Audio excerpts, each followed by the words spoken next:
ტურისტულ სეზონთან დაკავშირებით აჭარის მკლავჭიდის ფედერაციამ დღეს ტურნირი ჩაატარა. 4 წონით კატეგორიაში პროფესიონალ და მოყვარულ სპორტსმენებთან ერთად მთელი დღის განმავლობაში ეჯიბრებოდნენ. ტურნირი საქართველოს სხვადასხვა რეგიონებიდან ჩამოსული 60 მკლავჭიდელი იღებდა მონაწილეობას.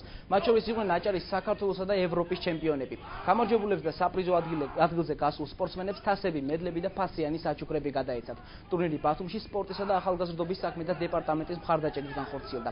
კიდევ ერთ მასშტაბურ ღონისძიებას ბათუმი 8 აგვისტოს უმასპინძლებს, რომელიც 2008 წლის რუსეთ-საქართველოს ომში დაღუპულების ხსოვნას მიეძღვნება. საკმაოდ რთული შეხვედრები მქონდა, ვინაიდან თბილისიდან იყო გუნდები ჩამოსული. ამ შეჯიბრისთვის ვემზადებოდი და ჩემთვის მნიშვნელოვანია, რომ მოვიგე ბათუმში გამართული ტურნირი, მით უმეტეს სეზონთან დაკავშირებით.